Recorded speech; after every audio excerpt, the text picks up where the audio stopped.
الحمد للہ رب العالمین والصلاة والسلام علی سید المرسلین اما بعد فاعوذ باللہ من الشیطان الرجیم بسم اللہ الرحمن الرحیم۔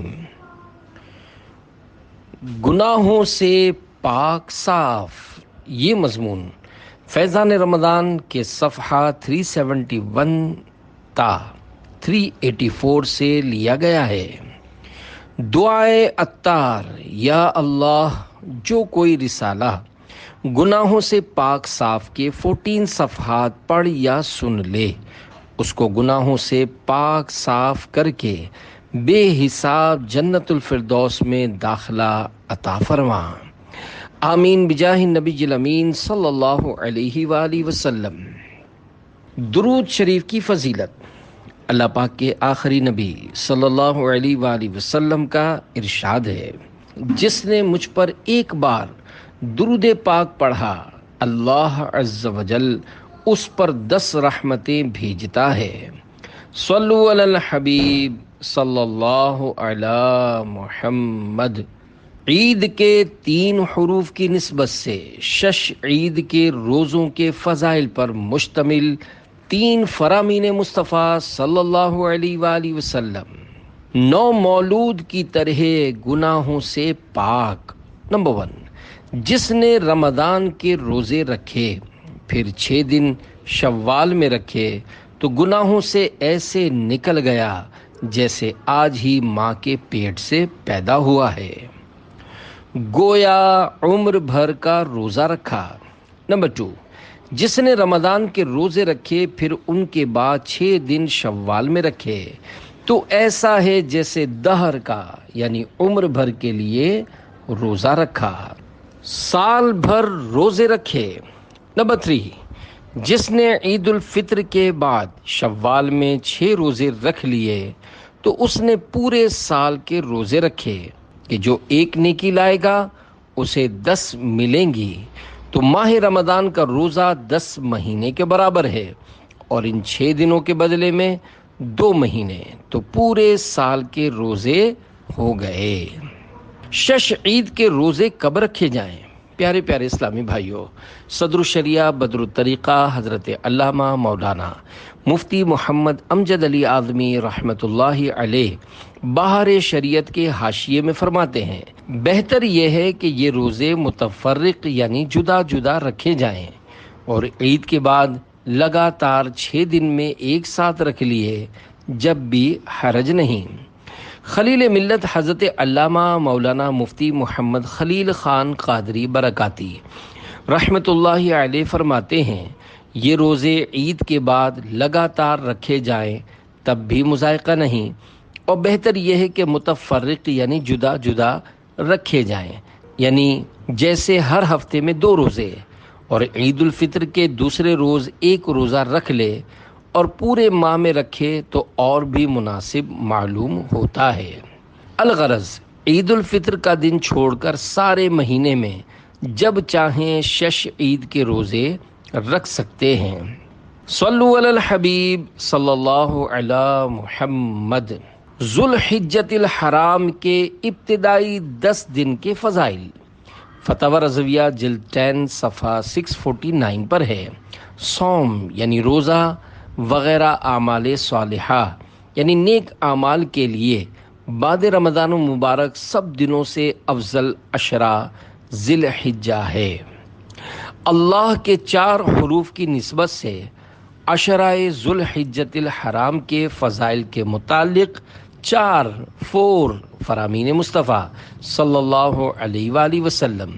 نمبر 1، ان 10 دنوں سے زیادہ کسی دن کا نیک عمل اللہ عز و جل کو محبوب نہیں۔ صحابہ کرام علیہم رضوان نے عرض کی، یا رسول اللہ صلی اللہ علیہ وآلہ وسلم، اور نہ راہ خدا عز و جل میں جہاد؟ فرمایا، اور نہ راہ خدا عز و جل میں جہاد مگر وہ کہ اپنی جان و مال لے کر نکلے پھر ان میں سے کچھ واپس نہ لائے، یعنی صرف وہ مجاہد افضل ہوگا جو جان و مال قربان کرنے میں کامیاب ہو گیا۔ نمبر 2، اللہ عز و جل کو عشرہ ذوالحجہ سے زیادہ کسی دن میں اپنی عبادت کیا جانا پسندیدہ نہیں۔ اس کے ہر دن کا روزہ 1 سال کے روزوں اور ہر شب کا قیام شب قدر کے برابر ہے۔ نمبر 3، مجھے اللہ عز و جل پر گمان ہے کہ عرفہ یعنی 9 ذوالحجۃ الحرام کا روزہ 1 سال قبل اور 1 سال بعد کے گناہ مٹا دیتا ہے۔ نمبر 4، عرفہ یعنی 9 ذوالحجۃ الحرام کا روزہ 1000 روزوں کے برابر ہے، مگر عرفات میں حاجی کو عرفے کا روزہ مکروہ ہے۔ حضرت سیدنا ابو ہریرہ رضی اللہ عنہ فرماتے ہیں، اللہ پاک کے پیارے نبی صلی اللہ علیہ وآلہ وسلم نے عرفے کے دن یعنی 9 ذوالحجۃ الحرام کے روز حاجی کو عرفات میں روزہ رکھنے سے منع فرمایا۔ صلو علی الحبیب صلی اللہ علی محمد۔ ایام 20 کے روزے، ہر مدنی ماہ یعنی سنہ ہجری کے مہینے میں کم از کم 3 روزے ہر اسلامی بھائی اور اسلامی بہن کو رکھ ہی لینے چاہیے۔ اس کے بے شمار دنیاوی اور اخروی فوائد ہیں۔ بہتر یہ ہے کہ یہ روزے ایام 20 یعنی چاند کی 13، 14 اور 15، 13، 14 اور 15 تاریخ کو رکھے جائیں۔ ایام 20 کے روزوں کے متعلق 3 روایات۔ نمبر 1، ام المومنین حضرت سیدتنا حفصہ رضی اللہ عنہا سے روایت ہے، اللہ عز و جل کے پیارے حبیب صلی اللہ علیہ وآلہ وسلم 4 چیزیں نہیں چھوڑتے تھے: عاشورہ کا روزہ اور عشرہ ذوالحجہ کے روزے اور ہر مہینے میں 3 دن کے روزے اور فجر کے فرض سے پہلے 2 رکعتیں یعنی 2 سنتیں۔ حدیث پاک کے اس حصے عشرہ ذوالحجہ کے روزے سے مراد ذوالحجہ کے ابتدائی 9 دنوں کے روزے ہیں، ورنہ 10 ذوالحجہ کو روزہ رکھنا حرام ہے۔ نمبر 2، حضرت سیدنا ابن عباس رضی اللہ عنہما سے روایت ہے، رسول اللہ صلی اللہ علیہ وآلہ وسلم ایام 20 میں بغیر روزے کے نہ ہوتے، نہ سفر میں نہ حضر یعنی قیام میں۔ نمبر 3، ام المومنین حضرت سیدتنا عائشہ صدیقہ رضی اللہ عنہا روایت فرماتی ہیں، اللہ پاک کے آخری نبی صلی اللہ علیہ وآلہ وسلم 1 مہینے میں ہفتہ اتوار اور پیر کا، جبکہ دوسرے ماہ منگل، بدھ اور جمعرات کا روزہ رکھا کرتے۔ ایام 20 کے روزوں کے بارے میں 5 فرامین مصطفیٰ صلی اللہ علیہ وآلہ وسلم۔ نمبر 1، جس طرح تم میں سے کسی کے پاس لڑائی میں بچاؤ کے لیے ڈھال ہوتی ہے، اسی طرح روزہ جہنم سے تمہاری ڈھال ہے، اور ہر ماہ 3 دن روزے رکھنا بہترین روزے ہیں۔ نمبر 2، ہر مہینے میں 3 دن کے روزے ایسے ہیں جیسے دہر یعنی ہمیشہ کے روزے۔ نمبر 3، رمضان کے روزے اور ہر مہینے میں 3 دن کے روزے سینے کی خرابی جیسے نفاق دور کرتے ہیں۔ نمبر 4، جس سے ہو سکے ہر مہینے میں 3 روزے رکھے کہ ہر روزہ 10 گناہ مٹاتا اور گناہ سے ایسا پاک کر دیتا ہے جیسا پانی کپڑے کو۔ نمبر 5، جب مہینے میں 3 روزے رکھنے ہوں تو 13، 14 اور 15، 13، 14 اور 15 کو رکھو۔ مرنے کی دعائیں مانگتے تھے۔ پیارے پیارے اسلامی بھائیوں، ایام 20 کے روزوں، نیکیوں اور سنتوں کا ذہن بنانے کے لیے عاشقان رسول کی مدنی تحریک دعوت اسلامی کا مدنی ماحول اپنا لیجئے۔ صرف دور دور سے دیکھنے سے بات نہیں بنے گی، سنتوں کی تربیت کے مدنی قافلوں میں عاشقان رسول کے ساتھ سنتوں بھرا سفر کیجیے۔ رمضان مبارک کا اجتماعی اعتکاف بھی فرمائیے۔ انشاءاللہ عز و جل وہ قلبی سکون میسر آئے گا کہ آپ حیران رہ جائیں گے۔ دعوت اسلامی کے مدنی ماحول میں آ کر کیسے کیسے بگڑے ہوئے لوگ راہ راست پر آ جاتے ہیں، اس کی ایک جھلک ملاحظہ فرمائیے۔ چنانچہ تحصیل ٹھل باب الاسلام سندھ پاکستان کے ایک نوجوان انتہائی فسادی اور شریر تھے۔ لڑائی جھگڑا ان کا پسندیدہ مشغلہ تھا۔ ان کی شرانگیزیوں سے سارا محلہ تنگ تھا اور گھر والے تو اس قدر بیزار تھے کہ ان کے مرنے کی دعائیں مانگتے تھے۔ خوش قسمتی سے کچھ اسلامی بھائیوں نے انفرادی کوشش کرتے ہوئے انہیں رمضان مبارک کے اجتماعی اعتکاف کی دعوت پیش کی۔ انہوں نے مروت میں ہاں کر دی اور رمضان مبارک 1420 سنہ ہجری 1999 میں میمن مسجد عطار آباد کے اندر عاشقان رسول کے ساتھ معتکف ہو گئے۔ دوران اعتکاف انہیں وضو، غسل، نماز کا طریقہ، نیز حقوق اللہ و حقوق العباد اور احترام مسلم کے احکام سیکھنے کو ملے۔ سنتوں بھرے پرسوز بیانوں اور رقت انگیز دعاؤں نے انہیں ہلا کر رکھ دیا۔ بصد ندامت انہوں نے سابقہ گناہوں سے توبہ کی، نیکیاں کرنے کی دل میں امنگ پیدا ہوئی۔ الحمدللہ عز وجل انہوں نے عشق مصطفیٰ صلی اللہ علیہ وآلہ وسلم کی نشانی داڑھی شریف سجا لی، سر کو سبز امامہ شریف کے تاج سے سر سبز کیا اور لڑائی جھگڑوں کی جگہ نیکی کی دعوت کے شیدائی بن گئے۔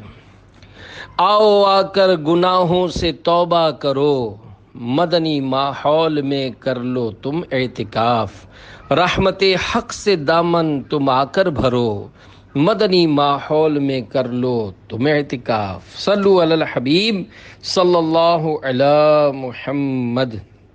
مصطفیٰ کے 5 حروف کی نسبت سے پیر شریف اور جمعرات کے روزوں کے متعلق 5 روایات۔ نمبر 1، حضرت سیدنا ابو ہریرہ رضی اللہ عنہ سے مروی ہے، رسول اللہ صلی اللہ علیہ وآلہ وسلم فرماتے ہیں، پیر اور جمعرات کو اعمال پیش ہوتے ہیں تو میں پسند کرتا ہوں کہ میرا عمل اس وقت پیش ہو کہ میں روزہ دار ہوں، تاکہ روزے کی برکت سے رحمت الہی کا دریا جوش مارے۔ نمبر 2، اللہ عز و جل کے محبوب صلی اللہ علیہ وآلہ وسلم پیر شریف اور جمعرات کو روزہ رکھا کرتے تھے۔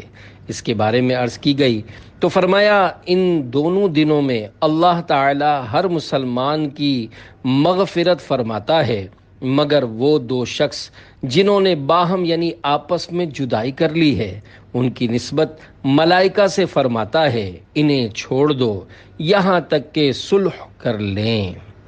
مفسر شہیر حکیم الامت حضرت مفتی احمد یار خان رحمۃ اللہ علیہ اس حدیث پاک کے تحت میرات جلد 3 صفحہ 196 پر فرماتے ہیں، سبحان اللہ، یہ دونوں دن بڑی عظمت اور برکت والے ہیں، کیوں نہ ہوں کہ انہیں عظمت والوں سے نسبت ہے۔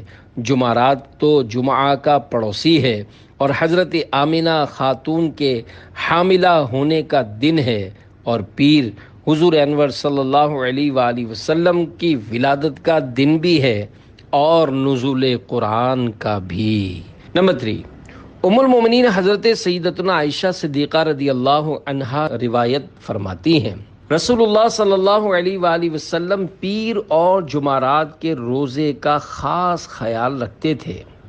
نمبر 4، حضرت سیدنا ابو قتادہ رضی اللہ عنہ فرماتے ہیں، اللہ پاک کے پیارے نبی صلی اللہ علیہ وآلہ وسلم سے پیر شریف کے روزے کا سبب دریافت کیا گیا تو فرمایا، اسی میں میری ولادت ہوئی، اسی میں مجھ پر وحی نازل ہوئی۔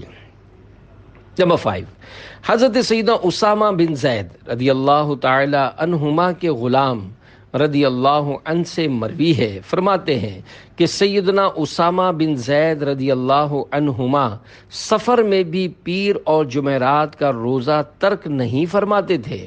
میں نے ان کی بارگاہ میں عرض کی، کیا وجہ ہے کہ آپ رضی اللہ عنہ اس بڑی عمر میں بھی پیر اور جمعرات کا روزہ رکھتے ہیں؟ فرمایا، رسول اللہ صلی اللہ علیہ وآلہ وسلم پیر اور جمعرات کا روزہ رکھا کرتے تھے۔ میں نے عرض کی، یا رسول اللہ صلی اللہ علیہ وآلہ وسلم، کیا وجہ ہے کہ آپ صلی اللہ علیہ وآلہ وسلم پیر اور جمعرات کا روزہ رکھتے ہیں؟ تو ارشاد فرمایا، لوگوں کے اعمال پیر اور جمعرات کو پیش کیے جاتے ہیں، صلو علی الحبیب صلی اللہ علی محمد۔ جنت کے 3 حروف کی نسبت سے بدھ اور جمعرات کے روزوں کے 3 فضائل۔ نمبر 1، حضرت سیدنا عبداللہ ابن عباس رضی اللہ عنہما سے روایت ہے، اللہ کے پیارے رسول صلی اللہ علیہ وآلہ وسلم کا فرمان بشارت نشان ہے، جو بدھ اور جمعرات کے روزے رکھے اس کے لیے جہنم سے آزادی لکھ دی جاتی ہے۔ نمبر 2، حضرت سیدنا مسلم بن عبید اللہ قرشی رضی اللہ عنہ اپنے والد مکرم رضی اللہ عنہ سے روایت کرتے ہیں کہ انہوں نے بارگاہ رسالت صلی اللہ علیہ وآلہ وسلم میں یا تو خود عرض کی یا کسی اور نے دریافت کیا، یا رسول اللہ صلی اللہ علیہ وآلہ وسلم میں ہمیشہ روزہ رکھوں؟ سرکار صلی اللہ علیہ وآلہ وسلم خاموش رہے۔ پھر دوسری مرتبہ عرض کی، پھر خاموشی اختیار فرمائی۔ تیسری بار پوچھنے پر استفسار فرمایا کہ روزے کے متعلق کس نے سوال کیا؟ عرض کی، میں نے، یا نبی اللہ صلی اللہ علیہ وآلہ وسلم۔ تو جواباً ارشاد فرمایا، بے شک تجھ پر تیرے گھر والوں کا حق ہے، تو رمضان اور اس سے متصل مہینے شوال اور ہر بدھ اور جمعرات کے روزے رکھ، کہ اگر تو ایسا کرے گا تو گویا تو نے ہمیشہ کے روزے رکھے۔ نمبر 3، فرمان مصطفیٰ صلی اللہ علیہ وآلہ وسلم، جس نے رمضان، شوال، بدھ اور جمعرات کا روزہ رکھا تو وہ داخل جنت ہوگا۔ صلو علی الحبیب صلی اللہ علی محمد۔ کرم کے 3 حروف کی نسبت سے بدھ، جمعرات اور جمعہ کے روزوں کے فضائل پر مشتمل 3 فرامین مصطفیٰ صلی اللہ علیہ وآلہ وسلم۔ نمبر 1، جس نے بدھ، جمعرات و جمعہ کا روزہ رکھا، اللہ تعالیٰ اس کے لیے جنت میں ایک مکان بنائے گا جس کا باہر کا حصہ اندر سے دکھائی دے گا اور اندر کا باہر سے۔ نمبر 2، جس نے بدھ، جمعرات و جمعہ کا روزہ رکھا، اللہ تعالیٰ اس کے لیے جنت میں موتی اور یاقوت و زبرجد کا محل بنائے گا اور اس کے لیے دوزخ سے براعت یعنی آزادی لکھ دی جائے گی۔ نمبر 3، جس نے بدھ، جمعرات و جمعہ کا روزہ رکھا، پھر جمعہ کو تھوڑا یا زیادہ تصدق یعنی خیرات کرے تو جو گناہ کیے ہیں بخش دیے جائیں گے اور ایسا ہو جائے گا جیسے اس دن کے اپنی ماں کے پیٹ سے پیدا ہوا تھا۔ صلو علی الحبیب صلی اللہ علی محمد۔ جمعہ کے 4 حروف کی نسبت سے جمعہ کے روزوں کے متعلق 4 فرامین مصطفیٰ صلی اللہ علیہ وآلہ وسلم۔ نمبر 1، جس نے جمعہ کا روزہ رکھا تو اللہ عز و جل اسے آخرت کے 10 دنوں کے برابر اجر عطا فرمائے گا، اور وہ ایام اپنی مقدار میں ایام دنیا کی طرح نہیں ہیں۔ فتاوی رضویہ جلد 10 صفحہ 653 پر ہے، روزہ جمعہ یعنی جب اس کے ساتھ پنج شنبہ یا شنبہ یعنی جمعرات یا ہفتے کا روزہ بھی شامل ہو، مروی ہوا کہ 10,000 برس کے روزوں کے برابر ہے۔ نمبر 2، جس نے جمعہ ادا کیا اور اس دن کا روزہ رکھا اور مریض کی عیادت کی اور جنازے کے ساتھ گیا اور نکاح میں حاضر ہوا تو اس کے لیے جنت واجب ہو گئی۔ نمبر 3، جس نے روزے کی حالت میں یوم جمعہ کی صبح کی اور مریض کی عیادت کی اور جنازے کے ساتھ گیا اور صدقہ کیا تو اس نے اپنے لیے جنت واجب کر لی۔ نمبر 4، جس نے بروز جمعہ روزہ رکھا اور مریض کی عیادت کی اور مسکین کو کھانا کھلایا اور جنازے کے ہمراہ چلا تو اسے 40 سال کے گناہ لاحق نہ ہوں گے۔ حدیث پاک کے اس حصے اسے 40 سال کے گناہ لاحق نہ ہوں گے سے مراد یا تو اسے نیکی ہی کی توفیق ملے گی یا گناہ صادر ہوئے تو ایسی توبہ کی توفیق مل جائے گی جو اس کے گناہوں کو مٹا دے گی۔ حضرت سیدنا عبداللہ بن مسعود رضی اللہ عنہ فرماتے ہیں، سرکار مدینہ صلی اللہ علیہ وآلہ وسلم بہت کم جمعہ کا روزہ ترک فرماتے تھے۔ پیارے پیارے اسلامی بھائیوں، جس طرح عاشورہ کے روزے کے پہلے یا بعد میں ایک روزہ رکھنا ہے، اسی طرح جمعہ میں بھی کرنا ہے، کیونکہ خصوصیت کے ساتھ تنہا جمعہ اس مسئلے کا خلاصہ آگے آ رہا ہے۔ یا صرف ہفتے کا روزہ رکھنا مکروہ تنزیہی یعنی ناپسندیدہ ہے۔ ہاں، اگر کسی مخصوص تاریخ کو جمعہ یا ہفتہ آ گیا تو تنہا جمعہ یا ہفتے کا روزہ رکھنے میں کراہت نہیں، مثلا 15 شعبان المعظم، 27 رجب المرجب وغیرہ۔ صلو علی الحبیب صلی اللہ علی محمد۔ فضل کے 3 حروف کی نسبت سے تنہا جمعہ کا روزہ رکھنے کی ممانعت پر 3 فرامین مصطفیٰ صلی اللہ علیہ وآلہ وسلم۔ نمبر 1، شب جمعہ کو دیگر راتوں میں شب بیداری کے لیے خاص نہ کرو، اور نہ ہی یوم جمعہ کو دیگر دنوں میں روزے کے ساتھ خاص کرو، مگر یہ کہ تم ایسے روزے میں ہو جو تمہیں رکھنا ہو۔ مفسر شہیر حکیم الامت حضرت مفتی احمد یار خان رحمۃ اللہ علیہ میراث جلد 3 صفحہ 187 پر شب جمعہ کو دیگر راتوں میں شب بیداری کے لیے خاص نہ کرو کے تحت فرماتے ہیں، یعنی جمعہ کی رات میں عبادت کرنا منع نہیں، بلکہ اور راتوں میں بالکل عبادت نہ کرنا مناسب نہیں کہ یہ غفلت کی دلیل ہے، چونکہ جمعہ کی رات ہی زیادہ عظمت والی ہے۔ اندیشہ تھا کہ لوگ اس کو نفلی عبادتوں سے خاص کر لیں گے، اس لیے اسی رات کا نام لیا گیا۔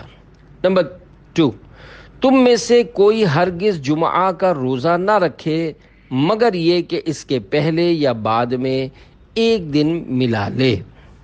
نمبر 3، جمعہ کا دن تمہارے لیے عید ہے، اس دن روزہ مت رکھو مگر یہ کہ اس سے پہلے یا بعد میں بھی روزہ رکھو۔ احادیث مبارکہ سے معلوم ہوا کہ تنہا جمعہ کا روزہ نہ رکھنا چاہیے، مگر یہ ممانعت صرف اسی صورت میں ہے جبکہ خصوصیت کے ساتھ جمعہ ہی کا روزہ رکھا جائے۔ اگر خصوصیت نہ ہو، مثلا جمعہ کے روز چھٹی تھی، اس سے فائدہ اٹھاتے ہوئے روزہ رکھ لیا تو کراہت نہیں۔ مفسر شہیر حکیم الامت حضرت مفتی احمد یار خان رحمۃ اللہ علیہ میراث جلد 3 صفحہ 187 پر فرماتے ہیں، مثلا کوئی شخص ہر 11ویں یا 12ویں تاریخ کو روزہ رکھنے کا عادی ہو اور اتفاق سے اس دن جمعہ آ جائے تو رکھ لے، اب خلاف اولا بھی نہیں۔ روزہ جمعہ کے متعلق ایک فتویٰ۔ اس ضمن میں فتاوی رضویہ مخرجہ جلد 10 صفحہ 559 سے معلوماتی سوال جواب ملاحظہ ہوں۔ سوال: کیا فرماتے ہیں علماء دین اس مسئلے میں کہ جمعہ کا روزہ نفل رکھنا کیسا ہے؟ ایک شخص نے جمعہ کا روزہ رکھا، دوسرے نے اس سے کہا جمعہ عید المومنین ہے، روزہ رکھنا اس دن میں مکروہ ہے، اور باصرار بعد دوپہر کے روزہ توڑوایا، اور کتاب سر القلوب میں مکروہ ہونا لکھا ہے دکھلا دیا۔ ایسی صورت میں روزہ توڑنے والے کے ذمے کفارہ ہے یا نہیں، اور توڑوانے والے کو کوئی الزام ہے یا نہیں؟ الجواب: جمعہ کا روزہ خاص اس نیت سے رکھنا کہ آج جمعہ ہے، اس کا روزہ بالتخصیص یعنی خصوصیت سے رکھنا چاہیے مکروہ ہے، مگر نہ وہ کراہت کے توڑنا لازم ہوا، اور اگر خاص بنیت تخصیص نہ تھی تو اصلاً کراہت بھی نہیں۔ اس دوسرے شخص کو اگر نیت مکروہہ پر اطلاع نہ تھی، جب تو اعتراض ہی سرے سے حماقت ہوا، اور روزہ توڑوا دینا شرع پر سخت جرت، اور اگر اطلاع بھی ہوئی جب بھی مسئلہ بتا دینا کافی تھا، نہ کہ روزہ توڑوانا، اور وہ بھی بعد دوپہر کے، جس کا اختیار نفل روزے میں والدین کے سوا کسی کو نہیں۔ توڑنے والا اور توڑوانے والا دونوں گناہگار ہوئے، توڑنے والے پر قضا لازم ہے، کفارہ اصلاً یعنی بالکل نہیں۔ واللہ تعالی اعلم۔ صلو علی الحبیب صلی اللہ تعالی علی محمد۔ ہفتہ اور اتوار کے روزے۔ حضرت سیدتنا ام سلمہ رضی اللہ عنہا سے مروی ہے کہ رسول اللہ صلی اللہ علیہ وآلہ وسلم ہفتے اور اتوار کا روزہ رکھا کرتے اور فرماتے یہ دونوں یعنی ہفتہ اور اتوار مشرکین کی عید کے دن ہیں اور میں چاہتا ہوں کہ ان کی مخالفت کروں۔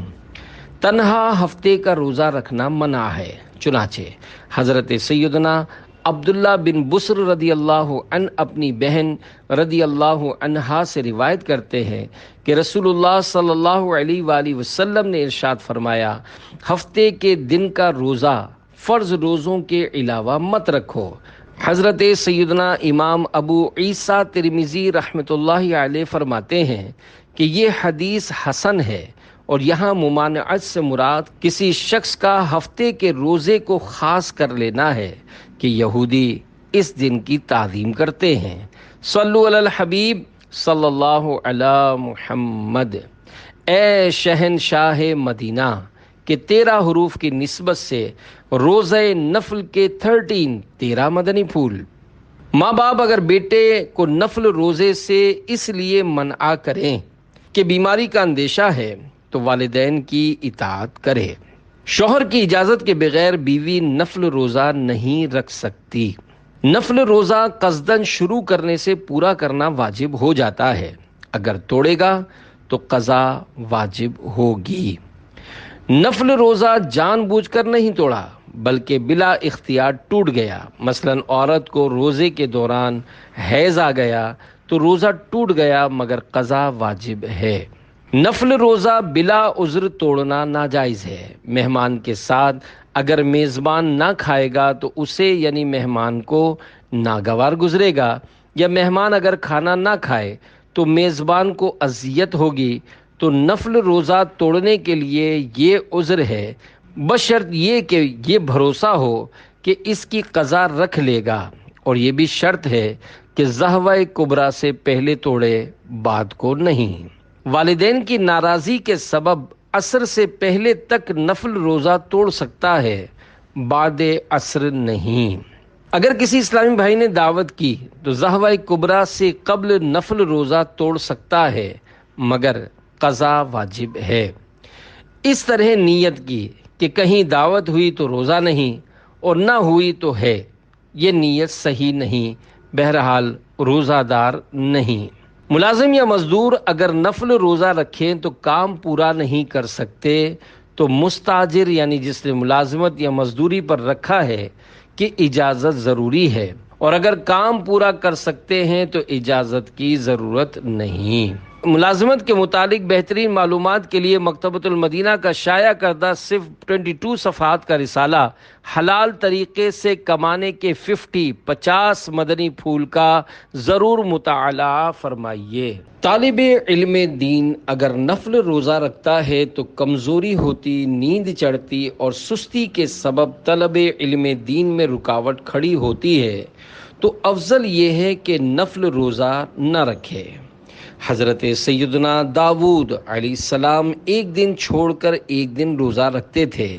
اس طرح روزے رکھنا صوم داؤدی کہلاتا ہے اور ہمارے لیے یہ افضل ہے، جیسا کہ رسول اللہ صلی اللہ علیہ وآلہ وسلم نے ارشاد فرمایا، افضل روزہ میرے بھائی داؤد علیہ السلام کا روزہ ہے کہ وہ ایک دن روزہ رکھتے اور ایک دن نہ رکھتے اور دشمن کے مقابلے سے فرار نہ ہوتے تھے۔ حضرت سیدنا سلیمان علیہ نبینا علیہ الصلوۃ والسلام 3 دن مہینے کے شروع میں، 3 دن وسط یعنی بیچ میں، اور 3 دن آخر میں روزہ رکھا کرتے تھے، اور اس طرح مہینے کے اوائل، اواسط اور اواخر میں روزہ دار رہتے تھے۔ صوم دہر یعنی ہمیشہ روزہ رکھنا، سوا ان 5 دنوں یعنی شوال کی 1 اور ذی الحجہ کی 10ویں تا 13ویں کے جن میں روزہ رکھنا حرام ہے، مکروہ تنزیہی ہے۔ ہمیشہ روزہ رکھنا، ہمیشہ کے روزوں سے ممانعت پر بخاری شریف کی یہ حدیث بھی ہے اور اس کا مفہوم بھی علماء نے تعویل کے ساتھ بیان فرمایا ہے۔ چنانچہ فرمان مصطفیٰ صلی اللہ علیہ وآلہ وسلم، جو ہمیشہ روزے رکھے اس نے روزے رکھے ہی نہیں۔ شارح بخاری حضرت علامہ مفتی محمد شریف الحق امجدی رحمۃ اللہ علیہ اس حدیث پاک کے تحت لکھتے ہیں، اگر اس خبر کو نہیں کے معنی میں مانے، یعنی اگر اس حدیث کا یہ معنی لیں کہ ہمیشہ روزے رکھنا منع ہے اور جو رکھے گا تو اسے کوئی ثواب نہیں ملے گا، تو اس صورت میں حدیث کا یہ ارشاد ان لوگوں کے لیے ہے جنہیں مسلسل روزہ رکھنے کی وجہ سے اس کا ظن غالب ہو کہ اتنے کمزور ہو جائیں گے کہ جو حقوق ان پر واجب ہیں ان کو ادا نہیں کر پائیں گے، خواہ وہ حقوق دینی ہوں یا دنیاوی، مثلا نماز، جہاد، بچوں کی پرورش کے لیے کمائی۔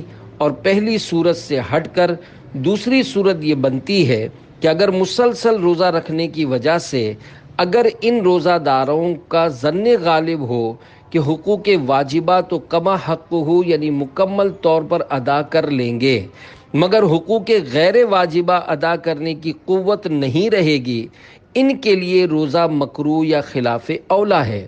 اور جنہیں اس کا ظن غالب ہو کہ صوم دہر یعنی ہمیشہ روزہ رکھنے کے باوجود تمام حقوق واجبہ، مسنونہ، مستحبہ کما حق ہو یعنی مکمل طور پر ادا کر لیں گے، ان کے لیے کراہت بھی نہیں۔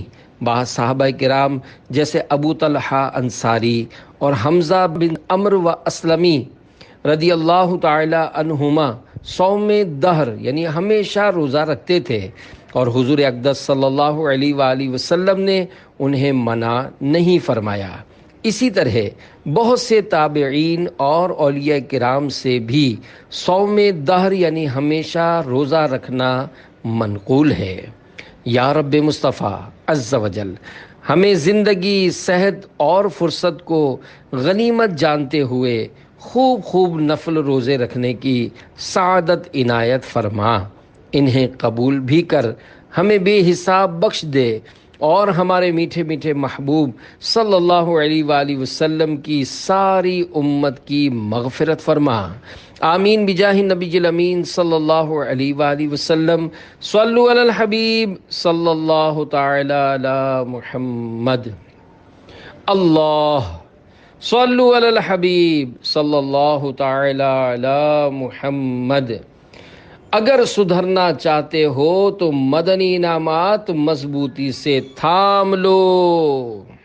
ایثار کا ثواب، فرمان مصطفیٰ صلی اللہ علیہ وآلہ وسلم، جو شخص کسی چیز کی خواہش رکھتا ہو پھر اس خواہش کو روک کر اپنے اوپر کسی اور کو ترجیح دے تو اللہ پاک اسے بخش دیتا ہے۔